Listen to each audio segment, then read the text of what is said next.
João irrompeu pela porta da casa dos pais em Alfama, o coração acelerado como se estivesse fugindo de uma perseguição invisível.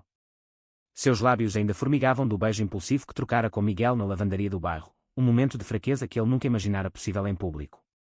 Mas o pior veio logo depois. Sua irmã mais nova, que por acaso passava pela rua, viu tudo e, em pânico, correu para contar aos pais, transformando um segredo guardado por anos em uma bomba que explodiu a família inteira. A sala de estar, sempre tão acolhedora com seus azulejos antigos e o cheiro de sopa de legumes no ar, agora parecia um tribunal.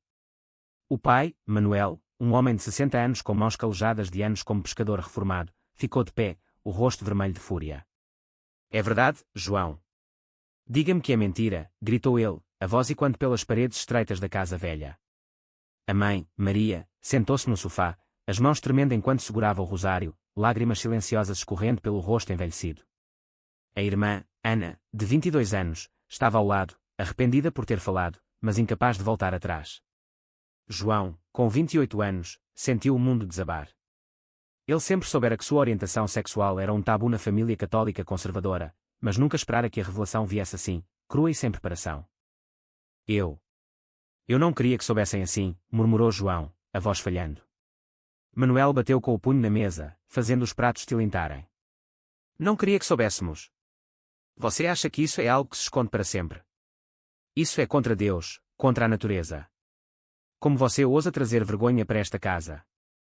As palavras do pai cortavam como facas, reabrindo feridas que João carregava desde a adolescência, quando percebera sua atração por homens e decidira enterrá-la fundo para não decepcionar ninguém. Maria, sempre a pacificadora, tentou intervir. Manuel, acalme-se. Ele é nosso filho. Mas o pai não ouvia. Filho. Um filho não faz isso. Saia daqui, João. Não quero ver sua cara até que você se endireite. João saiu cambaleando para a rua estreita, o ar fresco de Lisboa à noite contrastando com o calor opressivo da discussão. Ele pegou o metrô para o bairro Alto, onde morava em um apartamento pequeno alugado, mas em vez de ir para casa, dirigiu-se à lavandaria onde tudo começara. Miguel estava lá, dobrando roupas como se nada tivesse acontecido, seus cabelos pretos ondulados caindo sobre os olhos castanhos. Aos 30 anos, Miguel era o oposto de João, confiante, abertamente gay, trabalhando como professor de história em uma escola secundária. Eles se conheceram ali semanas antes, quando João derrubou uma pilha de roupas e Miguel o ajudou a recolher, iniciando uma conversa que evoluiu para algo mais profundo. João. O que aconteceu? Você parece que viu um fantasma, disse Miguel, deixando as roupas de lado e se aproximando. João desabou em uma cadeira plástica, contando tudo, o beijo, a irmã, a explosão familiar.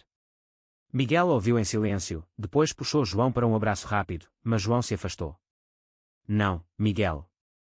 Isso foi um erro. Minha família. Eu não posso perdê-los por causa disso. Miguel franziu a testa. Por causa disso. Isso é quem você é, João. Não é uma escolha que você faz para agradar os outros. Mas João sentia o peso da culpa, o conflito interno rasgando-o ao meio. Ele crescera ouvindo sermões na igreja sobre pecados, vendo vizinhos fofocarem sobre aqueles tipos na televisão. Agora, sua vida estava dividida, o amor nascente por Miguel versus a lealdade à família. No dia seguinte, João foi ao trabalho na agência de turismo, guiando grupos de estrangeiros pelas colinas de Lisboa, mas sua mente vagava. Ele via casais heterossexuais de mãos dadas e se perguntava por que não poderia ter o mesmo sem julgamento. Durante o almoço, recebeu uma mensagem da mãe: venha jantar amanhã. Seu pai precisa de tempo, mas somos família. Aliviado, mas ansioso, ele respondeu sim. Miguel ligou à tarde: vamos nos ver hoje. Preciso te contar algo. Eles se encontraram em um café no Chiado, onde Miguel revelou sua própria história. Crescera em uma família liberal no Porto, mas perdera amigos ao se assumir. Foi doloroso, mas valeu a pena. Você não pode viver uma mentira para sempre. João ouviu, mas o medo o paralisava. E se eu perder tudo? Meu emprego, meus amigos. Miguel pegou sua mão sob a mesa. Você ganha a si mesmo. A tensão aumentava. Naquela noite, João sonhou com o pai o expulsando para sempre, acordando suado. Ele decidiu confrontar a família no jantar. Chegando à casa, encontrou não só os pais e a irmã, mas também o padre local, convidado pela mãe para ajudar. O padre, um homem idoso de voz suave, começou a falar de redenção e terapia de conversão. João sentiu raiva borbulhando. Isso não é algo que se cura, padre. É quem eu sou. Manuel interrompeu. Então mude quem você é, ou não volto mais. João saiu novamente, dessa vez com uma determinação nova. Ele ligou para Miguel: preciso de você. Eles se encontraram, e pela primeira vez, João permitiu-se chorar nos braços do outro. Mas no fundo, sabia que isso era só o começo de uma guerra interna. Dias se passaram, e João começou a questionar tudo. Ele pesquisou online sobre direitos LGBT em Portugal, descobrindo que o país era progressista, com casamentos gays legalizados desde 2010, mas que em bairros tradicionais como o seu, o preconceito persistia. Em uma reunião com amigos de infância, um deles fez uma piada homofóbica, e João, pela primeira vez, rebateu: isso não é engraçado. Os amigos ficaram em silêncio, e ele sentiu o isolamento crescendo. Miguel o incentivava: você está se libertando. Mas o preço era alto, ligações ignoradas da família, olhares estranhos no trabalho. Então veio o primeiro grande teste. Ana, a irmã, o procurou em segredo. João, eu sinto muito. Eu não queria machucar você. Eles conversaram por horas em um parque, e ela confessou que sempre suspeitara, mas tinha medo da reação dos pais. Eu te apoio, mas e se o papai tiver um infarto? Ele é tão teimoso. João abraçou-a, mas o dilema moral o consumia. Persistir no relacionamento com Miguel significava arriscar a saúde do pai, ou abandonar Miguel para preservar a paz familiar. Ele escolheu o meio-termo temporário, manter o segredo, mas continuar vendo Miguel às escondidas. Era uma decisão covarde, ele sabia, mas o medo de perda total o dominava. Miguel, no entanto, não aceitava meias medidas. Em uma discussão acalorada em seu apartamento, ele disse: João, isso não é justo comigo. Eu não sou um segredo sujo. João implorou: dê-me tempo. Miguel cedeu, mas com relutância, plantando a semente de uma futura traição. Semanas viraram meses, e a dupla vida de João se tornava insustentável. De dia, ele era o filho do Tiful, visitando os pais aos domingos para almoços tensos onde o assunto era evitado como uma praga. De noite, encontrava Miguel em bares discretos do bairro alto, onde a música alta encobria suas conversas íntimas. Mas o stress cobrava seu preço, João perdia peso, dormia mal, e no trabalho, cometeu erros que quase custaram um contrato importante. Seu chefe, um homem progressista, notou: João, algo errado. Você parece distraído. Ele inventou uma desculpa sobre estresse familiar, mas no fundo, sabia que a mentira o corroía. Miguel, por sua vez, enfrentava seus próprios demónios. Como professor, ele via alunos lidando com bullying por orientação sexual, e isso o motivava a ser um exemplo. Ele participava de eventos da comunidade LGBT em Lisboa, como marchas e palestras, mas João recusava sair, temendo ser visto. E se alguém da família souber, argumentava João. Miguel respondia: e se você nunca viver de verdade? A tensão culminou em uma briga feia após um evento. Miguel voltou animado, contando sobre amigos que fizeram: você deveria vir da próxima vez. João explodiu: eu não posso. Minha vida não é como a sua. Miguel saiu batendo a porta, deixando João sozinho com seus pensamentos turbulentos. No dia seguinte, João recebeu uma ligação inesperada do pai. Venha para casa. Sua mãe não está bem. Correndo para Alfama, encontrou Maria no hospital, diagnosticada com estresse crônico que levou a uma arritmia cardíaca. Manuel, ao lado da cama, olhou para João com olhos acusadores: isso é por sua causa. Ela se preocupa dia e noite com você. João sentiu o chão sumir. Era isso o preço de sua liberdade? Ele prometeu à mãe: vou consertar tudo. Mas o que isso significava? Terminar com Miguel. Fingir ser hétero. A culpa o consumia, e ele passou a noite no hospital, rezando pela primeira vez em anos, barganhando com Deus por uma solução. Ao voltar para casa, encontrou Miguel esperando na porta. Ouvi sobre sua mãe. Sinto muito. Eles conversaram, e Miguel propôs: deixe-me ajudar. Posso falar com sua família? João recusou veementemente: isso só pioraria. Mas Miguel insistiu, revelando que tinha seus próprios segredos. Anos antes, perderam um namorado por não lutar o suficiente contra o preconceito familiar do outro. Não quer repetir o erro. João cedeu um pouco, permitindo que Miguel o acompanhasse em visitas neutras, mas sem revelar a relação. Era uma dança perigosa de meias-verdades. Então, o destino interveio. Ana, sentindo-se culpada, confidenciou a uma amiga da família sobre a situação de João. A fofoca se espalhou como fogo no bairro conservador, chegando aos ouvidos de Manuel através de um vizinho. Furioso, ele confrontou João no trabalho, causando uma cena pública. Você está destruindo esta família, gritou o pai na frente de colegas e turistas. Humilhado, João pediu demissão no dia seguinte, incapaz de enfrentar os olhares. Agora desempregado, ele se via forçado a depender de Miguel, que o acolheu em seu apartamento no Porto, para onde Miguel se mudara temporariamente por um curso. A mudança para o Porto trouxe um respiro. A cidade, com suas pontes icônicas e vinho famoso, parecia menos opressiva que Lisboa. Miguel apresentou João a amigos gays, e pela primeira vez, João sentiu um senso de comunidade. Eles passeavam pelo Rio Douro, mãos dadas sem medo, e João começou a se abrir. Mas as ligações da família continuavam, Ana suplicando para ele voltar, a mãe chorando ao telefone. Seu pai sente sua falta, mas não admite. João debatia internamente, era egoísmo priorizar sua felicidade sobre a deles. A sociedade portuguesa, apesar de leis progressistas, ainda carregava resquícios de machismo e catolicismo que tornavam sua escolha controversa. Em uma noite chuvosa, Miguel confessou algo que abalou tudo: João, eu me candidatei a um emprego em Espanha. Se você não se assumir, eu vou embora sozinho. Era um ultimato disfarçado de oportunidade. João sentiu traição: você me abandona agora. Miguel respondeu: não é abandono. É autopreservação. Eu te amo, mas não posso ser seu segredo para sempre. João passou dias em agonia, pesando as opções. Voltar para a família significava reprimir-se novamente, ficar com Miguel exigia coragem que ele não sabia se tinha. Ele decidiu confrontar o pai pessoalmente. Viajando de volta a Lisboa, marcou um encontro em um café neutro. Manuel apareceu, carrancudo. O que você quer? João respirou fundo: aceitar quem eu sou, ou me perder para sempre. Manuel ouviu histórias de infância, de como João sempre se sentiu diferente, e pela primeira vez, mostrou vulnerabilidade: eu tenho medo do que as pessoas dirão.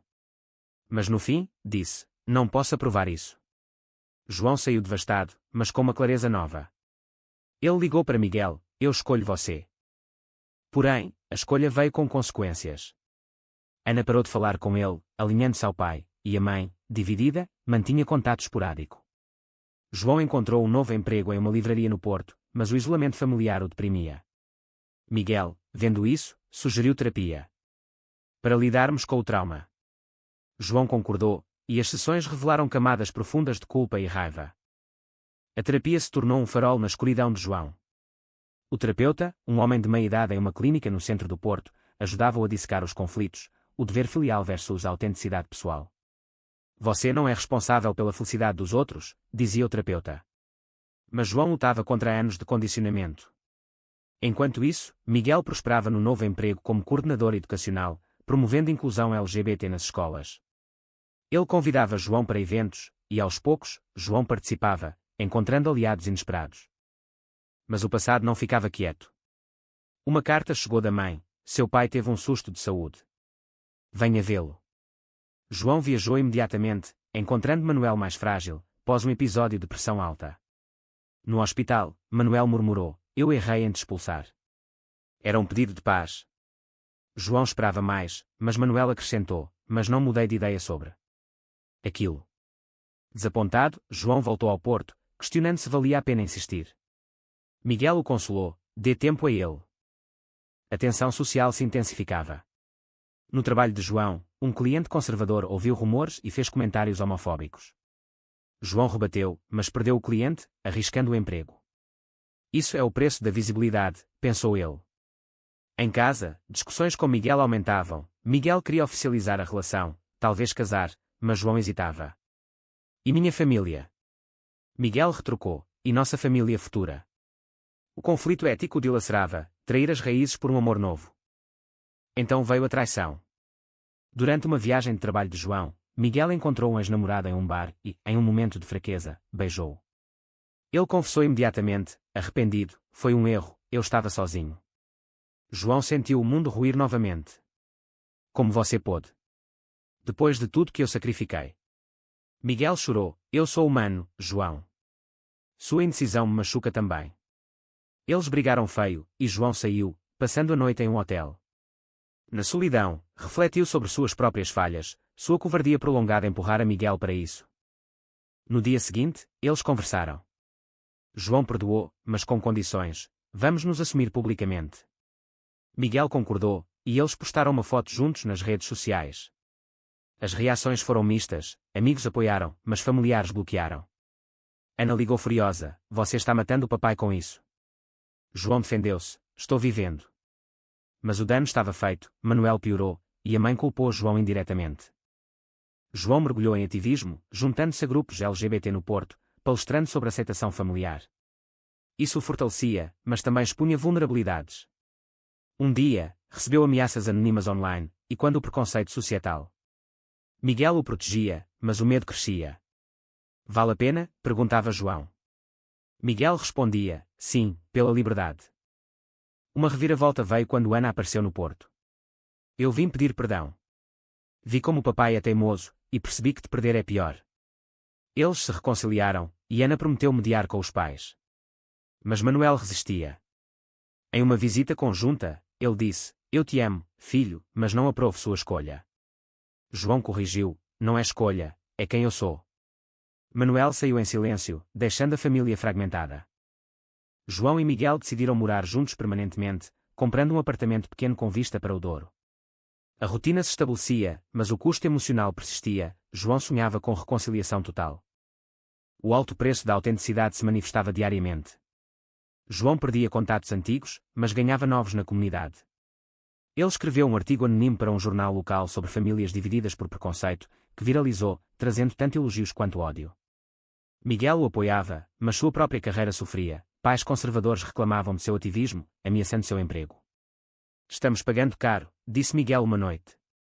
João concordou, mas estamos livres. Uma crise maior surgiu quando Manuel sofreu um infarto leve. No hospital em Lisboa, João chegou correndo, encontrando a família reunida. Maria abraçou, graças a Deus você veio. Ana sussurrou, ele perguntou por você. Manuel, fraco na cama, olhou para João, eu pensei que ia morrer sem te ver. Era um momento de verdade. João sentou-se ao lado, papai, eu te amo, mas não vou mudar. Manuel, com lágrimas, disse, eu sei. Talvez eu precise mudar. Era um vislumbre de esperança, mas lento. De volta ao Porto, João contou a Miguel, que reagiu com ceticismo, não se iluda. Mas João insistia em tentar. Ele organizou uma viagem familiar, convidando os pais para visitá-los. Maria aceitou, Manuel relutou, mas veio. No apartamento, a tensão era palpável. Manuel evitou olhar para Miguel, mas durante o jantar, uma conversa sobre futebol quebrou o gelo. Aos poucos, Manuel perguntou sobre o trabalho de Miguel, e este respondeu com educação. No fim da noite, Manuel disse a João em particular, ele parece decente. Mas isso ainda me dói. João respondeu, dói em mim também, esconder quem sou. O progresso era frágil. De volta a Lisboa, Manuel brigou com vizinhos que fofocavam, defendendo o filho pela primeira vez. Maria contou isso a João, que chorou de alívio. Mas o dano acumulado levava a momentos de dúvida. João questionava se o sofrimento valera. Miguel, sentindo a insegurança, propôs, vamos casar. Para selar nosso compromisso. João aceitou, mas com medo da reação familiar. O planejamento do casamento trouxe alegria e estresse. Eles escolheram uma cerimônia simples no Porto, convidando amigos e, hesitantemente, a família de João. Ana veio animada, Maria aceitou, mas Manuel recusou inicialmente. Não posso ver isso. João visitou-o, papai, é sobre amor. Manuel cedeu, mas com condições, sem alarde. No dia, Manuel apareceu, rígido, mas ficou até o fim, até apertando a mão de Miguel. Era um milagre pequeno, mas significativo. Pós-casamento, a vida se estabilizava. João promoveu no trabalho, Miguel manteve o emprego. Mas a sociedade ainda testava, um ataque homofóbico em uma marcha que frequentavam deixou Miguel machucado. João, furioso, processou os agressores, tornando-se voz pública contra o ódio. O custo, exposição midiática, que trouxe mais ameaças, mas também apoio. Internamente, João lidava com o remorso, sua escolha machucar a todos. Em terapia, explorava isso, fui egoísta. O terapeuta respondia, não, autêntico. Miguel ecoava, pagamos o preço, mas ganhamos tudo. Anos passaram, e o equilíbrio precário se solidificava. João e Miguel adotaram um cachorro, simbolizando sua família escolhida. Visitas aos pais tornaram-se regulares, com Manuel aos poucos aceitando Miguel, até convidando-o para pescar. Você é bom nisso, disse Manuel uma vez, um elogio velado. Maria cozinhava para eles, e Ana se tornara aliada ferranha, participando de eventos LGBT. Mas nem tudo era perfeito. João enfrentava depressão ocasional, questionando decisões passadas. E se eu tivesse ficado no armário? Miguel respondia: você estaria morto por dentro. O ativismo deles inspirava outros, mas atraía críticos, artigos conservadores os atacavam, e quando debates éticos sobre tradição versus progresso. Em um momento pivotal, João foi convidado para uma palestra em Lisboa sobre reconciliação familiar. Diante de uma plateia mista, ele contou sua história: o beijo, a expulsão, a traição, o perdão. O preço foi alto, mas a verdade liberta. Manuel, surpreendentemente, apareceu na audiência, aplaudindo no fim. Depois, disse: estou orgulhoso de você. Era o ápice da jornada. A vida seguia, com altos e baixos. João refletia sobre as escolhas, cada decisão trouxera dor, mas também crescimento. Ele e Miguel viajavam por Portugal, fortalecendo o laço, enquanto a família se curava lentamente. No fim, João se perguntava: foi certo priorizar o amor próprio sobre a harmonia familiar, ou o egoísmo disfarçado de coragem?